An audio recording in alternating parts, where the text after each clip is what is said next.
Before I tell you how I brought down a corporate spy and walked away with $4.5 million, I need you to do something for me. If you've ever been wronged at work, if you've ever watched someone destroy what you built, if you've ever dreamed of perfect revenge, hit that like button right now. Share this with someone who needs to hear that karma is real. Because what I'm about to tell you isn't just my story, it's about restoring equilibrium after perceived injustice, and trust me, by the end of this, you'll understand why 122 witnesses will never forget what happened at the Marriott Jacksonville downtown on March 15, 2025. My name is Aro Chen, and for 19 years, I was the Human Resources Director at Nexus Technologies in Visalia, California. 19 years of watching my work, my dedication, my entire professional life being systematically destroyed by someone I once called a colleague. Her name was Victoria Blackwood, Corporate Strategy Officer by day, Corporate Spy by night. When Victoria joined Nexus in 2006, she came with sterling credentials, Harvard MBA, 10 years at McKinsey, recommendations that practically glowed. What those recommendations didn't mention was her side business, selling trade secrets and proprietary operational data to competitors for commercial gain. The first incident happened 6 months after she arrived. Our breakthrough AI algorithm for supply chain optimization, 18 months in development, $12 million invested, suddenly appeared in a competitor's product launch. The similarities were too precise to be coincidence. But Victoria, ever the master manipulator, convinced the board it was parallel development. These things happen in tech, she'd said, her perfectly manicured nails tapping the boardroom table. Great minds think alike. I knew better. As HR director, I had access to email logs, security footage, meeting schedules. I started documenting everything, creating what I would later call my insurance policy. Every suspicious after-hours office visit, every unexplained external meeting, every time proprietary information mysteriously leaked weeks after Victoria had access to it. Like the Coca-Cola chemist sentenced to 14 years for stealing trade secrets about BPA-free coating, Victoria was methodical. But unlike that chemist who got caught, Victoria had something more dangerous: charm and connections. Year after year, I watched our innovations appear in competitors' hands. The autonomous logistics platform we spent 3 years developing? Suddenly, our biggest rival launched an identical system just 2 months after Victoria had been given full access for a strategic review. The proprietary customer behavior prediction model that was supposed to give us a 5-year advantage? Leaked to 3 separate companies, each paying what I later discovered was around $500,000 for the intelligence. But here's what made it personal: Victoria wasn't just stealing from the company. She was stealing from the 847 employees whose stock options became worthless every time our competitive advantage evaporated. She was stealing from the engineers who worked 80-hour weeks believing they were building something revolutionary. She was stealing from me, every time she sabotaged a project I'd staffed, every time she blamed security breaches on my inadequate hiring practices, every time she whispered to the board that maybe, just maybe, the problem was coming from inside HR. By year 10, I had documented 47 separate incidents of suspected corporate espionage. But documentation wasn't enough. Victoria had cultivated relationships with 3 board members. She played golf with the CEO every Sunday at Deer Creek Country Club. She had dirt on the CFO's affair. She was untouchable. Or so she thought. The psychological satisfaction of revenge comes not just from seeing an offender suffer, but from ensuring they understand the connection between their retaliation and their initial behavior. I wanted Victoria to know exactly why her world would crumble. The cache I'd built over 19 years wasn't just about corporate espionage. See, Victoria had another hobby: discrimination. The systematic targeting of employees over 50, minorities, and women who threatened her position. I had everything: recorded conversations, email trails, signed affidavits from 23 former employees, security footage of her using racial slurs, documentation of her ordering managers to find any reason to terminate older workers. Like the Passages Malibu case where executives said employees were too old and can't keep up, Victoria was brazen. She once told me to fire our 58-year-old chief technology officer because he reminded her of her grandfather and probably couldn't understand new technology anyway. I recorded that conversation. California's two-party consent law? Didn't apply. We were in a conference room with security cameras and signs stating all conversations may be monitored for quality and training purposes. The real treasure in my cache came in year 15. Victoria had started selling our biometric security algorithms to a Chinese firm, a clear violation of export controls and federal law. I had copies of wire transfers, encrypted communications I'd managed to decode, even photos of her meeting with foreign agents at the Los Angeles International Airport. But the crown jewel? A video from our 2023 company retreat where Victoria, drunk on champagne, bragged to two junior executives about her side consulting that had netted her at least $8 million over the years, maybe more. She laughed about how the idiots in leadership were too focused on quarterly earnings to notice their long-term intellectual property walking out the door. I had her confession. On video. With witnesses. The cash was worth more than money, it was worth justice. When I finally consulted with an attorney specializing in whistleblower cases, he nearly fell out of his chair. Between the False Claims Act, the Defend Trade Secrets Act, and the discrimination lawsuits, we were looking at potential recoveries exceeding $20 million. My share as the whistleblower? At minimum, $4.5 million. But I didn't want money. I wanted something priceless, Victoria's complete and total destruction. March 1, 2025. The day everything changed. I walked into my office at 8:47 a.m. to find Victoria sitting in my chair, feet up on my desk, scrolling through my computer. Interesting files you have here, Arrow, she said, not even looking up. Very comprehensive. My blood froze. The cache was encrypted, hidden, protected by passwords that would take quantum computers years to crack. But somehow, she'd found something. I particularly enjoyed your little journal entries about me, she continued, finally meeting my eyes. Paranoid delusions don't look good on an HR director. Mental instability, one might say.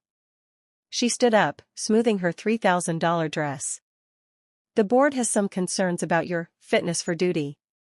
There've been complaints.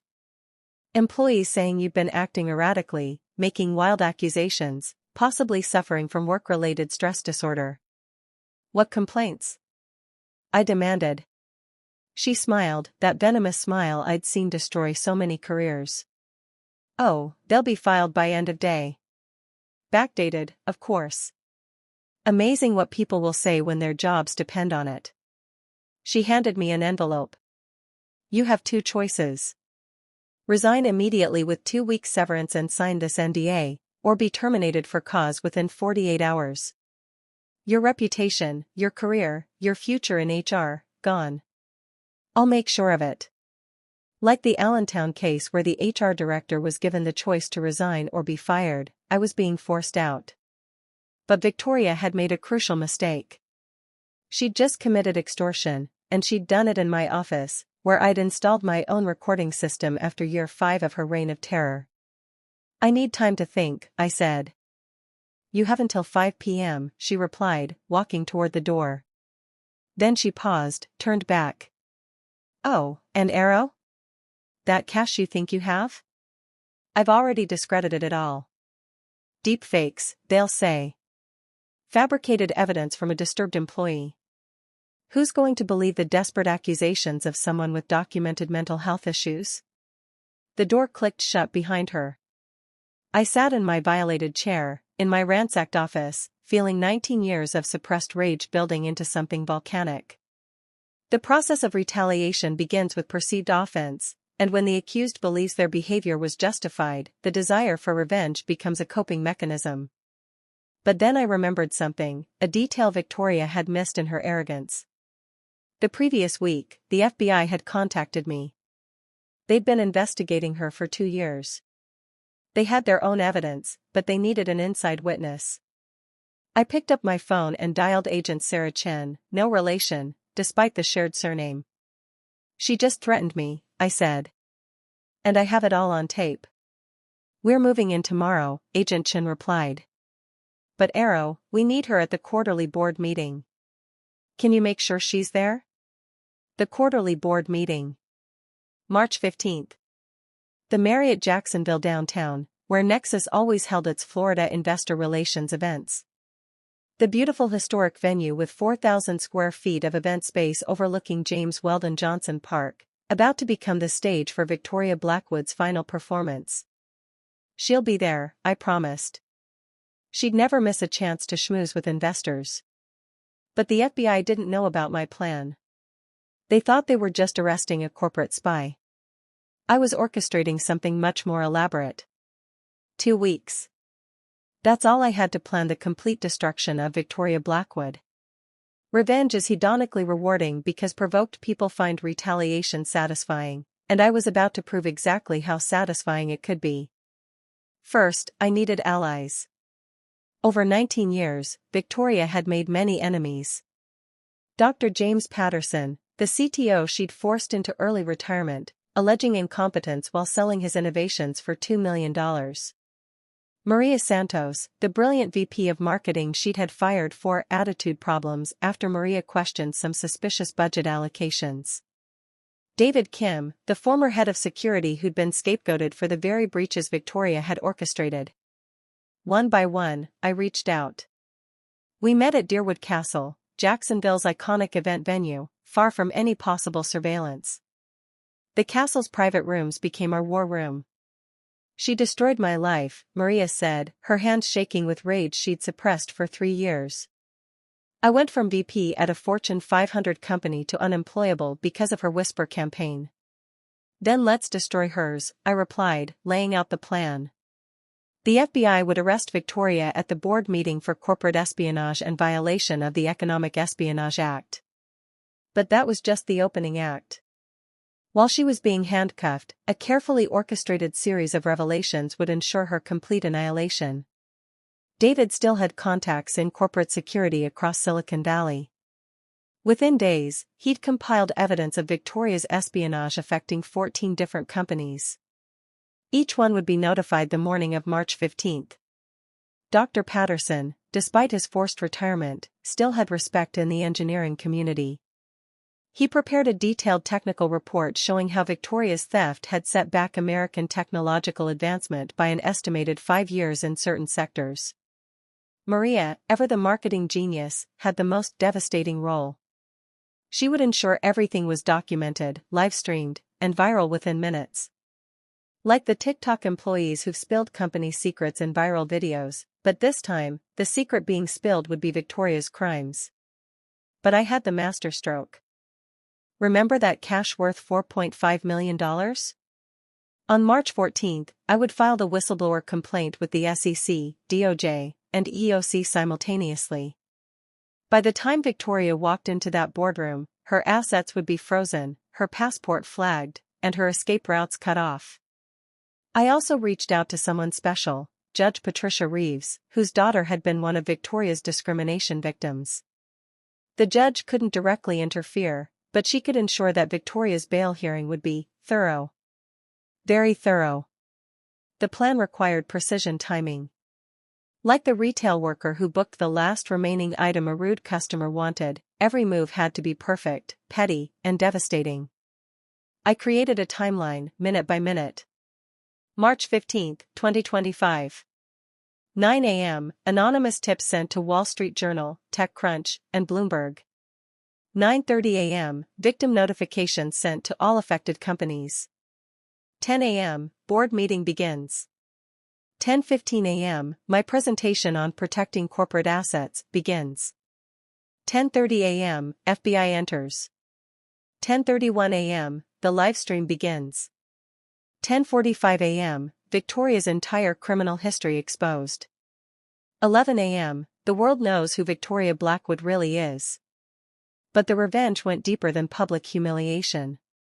I had spent weeks documenting every asset Victoria had purchased with her ill-gotten gains, the $3.2 million house in Palo Alto, the $800,000 beach house in Malibu, the Lamborghini, the Porsche, the yacht she pretentiously named Innovation. Under civil asset forfeiture laws, every single thing bought with criminal proceeds could be seized. I made sure the FBI knew about all of it. I also discovered Victoria's weakness, her reputation among the social elite. She sat on 3 charity boards, was a member of exclusive clubs, and had spent years cultivating an image as a successful, ethical businesswoman. I prepared packages for each organization, to be delivered the moment of her arrest, containing irrefutable evidence of her crimes. The coup de grace? Victoria was scheduled to receive the Women in Technology Leadership Award on March 20th.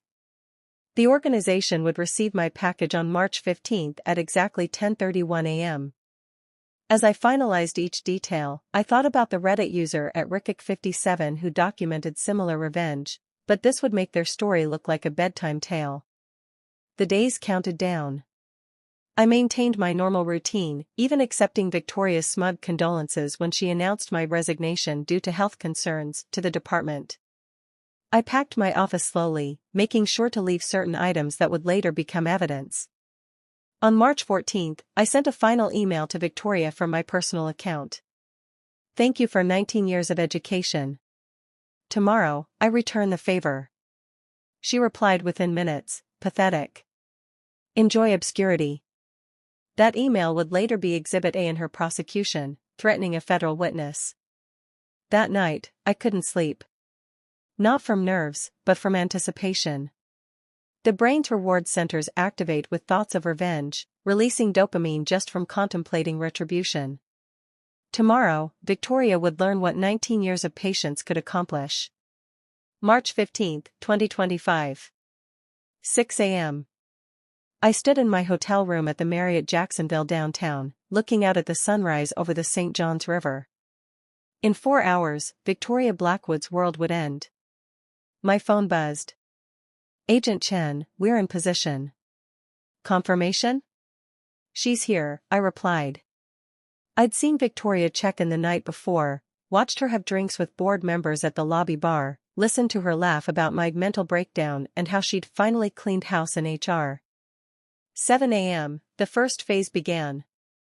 Automated emails, scheduled weeks in advance, hit the inboxes of reporters across the country. The subject line, breaking, Fortune 500 executives sold military contractor secrets to foreign entities, evidence attached.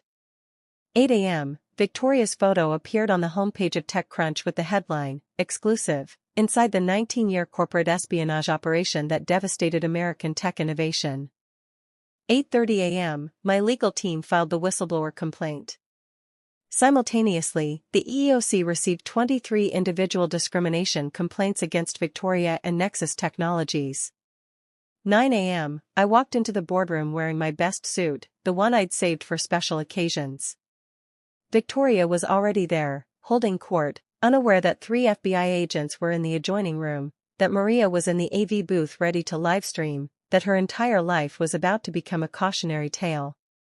"Arrow," she said with false surprise. "I thought you were on medical leave?" "I'm feeling much better," I replied, taking my seat.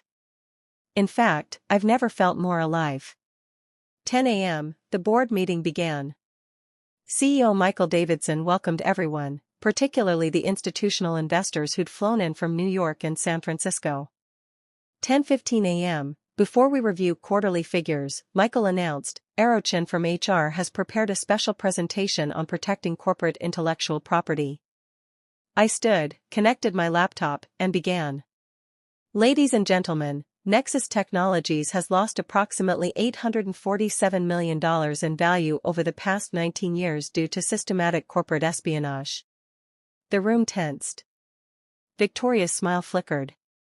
This espionage, I continued, clicking to the first slide showing financial losses, was conducted by someone in this room. Murmurs erupted. Victoria stood. This is ridiculous. Arrow is clearly having a mental. Sit down, Ms. Blackwood. The voice came from the doorway. Agent Chen walked in, badge visible, followed by 6 other agents. Victoria Blackwood, you're under arrest for violation of the Economic Espionage Act, wire fraud, and conspiracy to commit theft of trade secrets. But I wasn't done. As the agents approached Victoria, I clicked to the next slide, a photo of her meeting with Chinese intelligence officers. This is Victoria Blackwood at LAX, selling our autonomous navigation system to foreign agents for $3 million. Click. This is the wire transfer confirmation. Click. This is her recorded confession. I played the audio from the company retreat, her drunk voice filling the room, at least 8 million over the years, maybe more, idiots in leadership. Board members gasped. Investors pulled out phones, recording everything. Victoria's face cycled through emotions, shock, rage, then something I'd waited 19 years to see, fear. This is fabricated, she screamed as handcuffs clicked around her wrists. Arrow setting me up. She's insane. Check her psychiatric records. Actually, I said, pulling up the next slide, let's talk about fabrication. Here's the security footage of you planting fake psychiatric evaluation requests in my personnel file 3 days ago. And here's you accessing my computer without authorization, attempting to plant evidence of mental instability. The FBI agents were now reading Victoria her rights, but I raised my voice over them.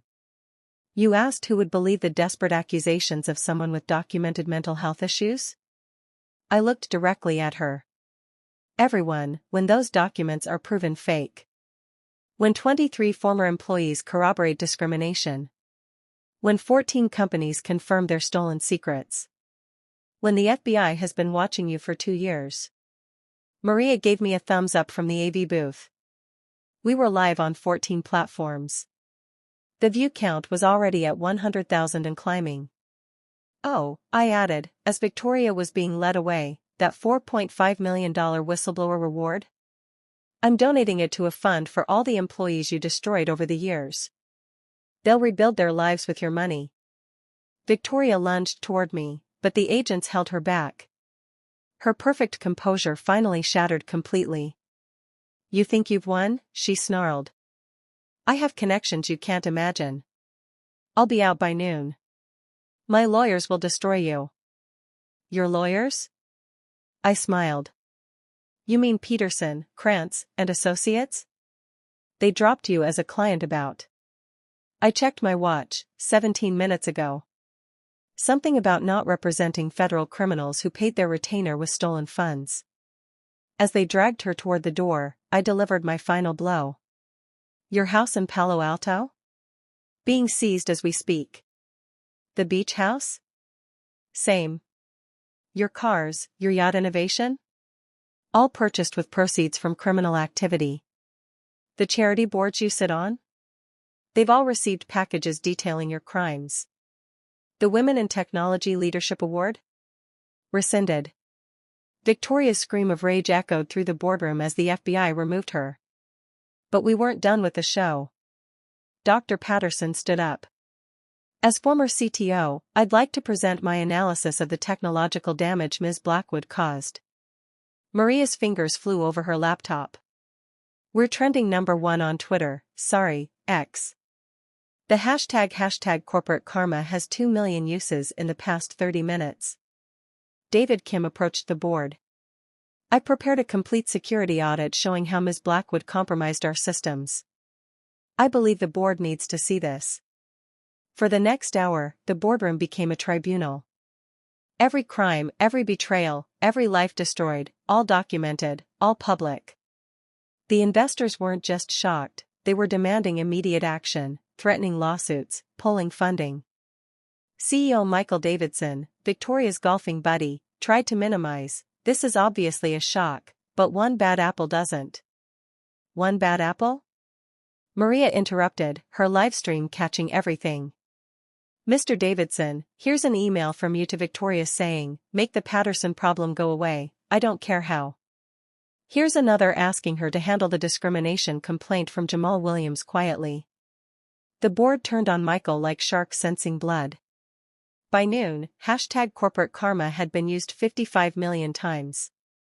Victoria's arrest video had more views than the Super Bowl halftime show. But the real devastation came in waves. Hour 3 post-arrest, 14 companies filed civil lawsuits against Victoria, seeking combined damages of $2.8 billion. Hour 5, the SEC announced a full investigation into Nexus Technologies, specifically examining board oversight failures. Hour 8, Michael Davidson resigned as CEO, followed by 3 board members who'd been implicated in covering up Victoria's activities. Day 2, Victoria's bail set at $10 million, deemed a flight risk. Her assets frozen, she couldn't make bail. Day 3, the Wall Street Journal published a devastating exposé, The Spy Who Came from Harvard Business School, How Victoria Blackwood Destroyed American Innovation. Week 1, former employees began coming forward. The 23 discrimination victims became 67. The whistleblower fund I'd established received additional donations from tech leaders disgusted by the scandal, growing to $12 million. Week 2, Victoria's ex-husband, who'd been silent during their marriage, revealed she'd stolen from him too, selling his startup's code to competitors, leading to its bankruptcy and a suicide attempt. Week 3, the FBI revealed Victoria was connected to a larger espionage ring. 7 more executives across Silicon Valley were arrested based on evidence found in her encrypted files. Month 1, unable to make bail, Victoria sat in federal detention. Her lawyer, a public defender, as no private attorney would touch her case, tried to negotiate a plea deal. The prosecution, armed with my 19 years of evidence, refused anything less than 25 years. I received a letter from her, somehow smuggled out. Arrow, you've destroyed everything. My reputation, my freedom, my life. Why? We could have been partners. I could have made you rich. I wrote back. Victoria, you destroyed yourself the moment you sold out 847 employees' futures for money. You destroyed yourself when you fired people for being too old or the wrong color. You destroyed yourself when you thought you were untouchable. I just made sure everyone could see it. Month 2, the trial began. I testified for 3 days, presenting every piece of evidence from my cache. The prosecution called me their star witness. The defense tried to paint me as a vindictive, mentally unstable employee with a grudge. Then Maria took the stand, then David, then Dr. Patterson. Then 43 discrimination victims. Then representatives from 14 companies. Then the FBI's 2-year investigation was presented. The jury deliberated for exactly 47 minutes. Guilty on all counts. Like Marissa Guerrero's wrongful termination case against the Cosumnes Community Services District where she sought $500,000, but in reverse, Victoria wasn't suing for wrongful termination. She was being terminated by justice itself. The judge, in sentencing, said something that made every moment of the past 19 years worth it. Ms. Blackwood, you represent the absolute worst of corporate America. You betrayed not just your company but your country, selling secrets that compromised national security and economic competitiveness. You destroyed careers and lives with casual cruelty. You believed your intelligence and connections made you untouchable. This court sentences you to 30 years in federal prison without the possibility of parole. Victoria collapsed. The woman who'd walked through life in $3,000 dresses would spend the next 3 decades in federal prison orange. It's been 6 months since Victoria Blackwood was sentenced. 6 months since I watched federal agents seize every asset she'd ever stolen. 6 months since justice was served. The $4.5 million whistleblower award came through last month. As promised, I kept none of it. The fund has helped 67 people rebuild careers that Victoria destroyed. Maria started her own marketing firm and just landed Microsoft as a client. Dr. Patterson came out of retirement to lead a new startup focused on ethical AI. David runs a consulting firm helping companies protect against corporate espionage. Me? I turned down 17 job offers from companies wanting someone who could clean house like I did at Nexus. Instead, I started the Arrow Initiative, a nonprofit that helps employees document and report corporate crime. We've already helped expose 4 other corporate spies and countless discrimination cases. It's important to prevent retaliation from occurring, and if it happens, to ensure it's not permitted in the workplace. But sometimes, when the system fails for 19 years, when authorities won't act, When evil flourishes because good people feel powerless, sometimes you have to become the system. Nexus Technologies? It survived, barely. New leadership, new policies, new culture. Stock price recovered after the initial 60% crash. The employees who remained got something more valuable than stock options, they got justice. I received one final letter from Victoria last week. She's in solitary after attempting to bribe a guard. Her fellow inmates, many of whom are there for far lesser crimes, apparently don't take kindly to someone who sold out American workers for personal gain. She wrote, "I hope you're happy." I am. Deliriously, peacefully, completely happy. But more than that, I'm free. Free from 19 years of watching crime go unpunished. Free from the weight of secrets I couldn't tell. Free from the fear that Victoria would never face consequences. The theory of comparative suffering suggests that simply seeing an offender suffer restores emotional balance to the universe. But it's more than that. It's knowing that 847 employees got justice.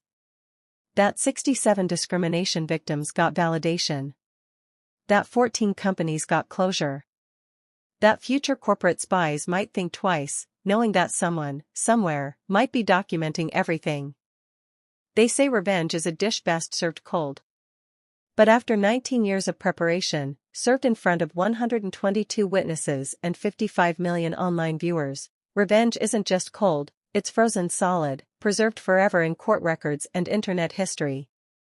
Victoria thought she was playing chess while everyone else played checkers. She never realized I wasn't playing either game. I was playing the longest game of all, justice. And in that game, patience isn't just a virtue, it's a weapon. To anyone reading this who's trapped under their own Victoria Blackwood, document everything. Build your cache. Wait for your moment. And when it comes, don't just take them down, bury them so deep that their name becomes a cautionary tale whispered in corporate hallways for decades to come. The Marriott Jacksonville downtown still hosts quarterly board meetings, but now there's a new tradition. Security is tighter, backgrounds are checked more thoroughly, and somewhere in the presentation slides, there's always a reminder, remember Victoria Blackwood. No one is untouchable. She was told to take what was hers, and that included most of the company's setup. But in my case, what was mine wasn't equipment or severance. It was truth, justice, and the satisfaction of watching a predator become prey. My phone buzzes. It's another whistleblower, another cache of evidence, another Victoria Blackwood somewhere thinking they're untouchable. They're wrong. They're all wrong. Because in this new world, in this age of documentation and digital footprints, in this era where one person with enough patience and evidence can bring down an empire, no one is untouchable. And if you've stayed with me through this entire story, if you've felt that burning satisfaction of seeing justice served, then you understand something fundamental: we all have power. We just need the courage to use it. Victoria Blackwood had 19 years to destroy lives. I had 19 years to plan her destruction. In the end, patience won. Justice won. I won. And somewhere in federal prison, wearing orange instead of Armani, eating cafeteria food instead of catered lunches, Victoria Blackwood is learning the hardest lesson of all. Karma doesn't forget. Karma doesn't forgive. And karma's name is Arrow Chin. 1 year later. 2. Arrow Chin. From Federal Bureau of Prisons. Subject: Inmate Request. Ms. Chen. Inmate Victoria Blackwood has requested to add you to her approved visitor list. This request requires your approval. Please respond within 30 days. I stared at the email for exactly 3 seconds before hitting reply. No. Some stories need endings. This one just did.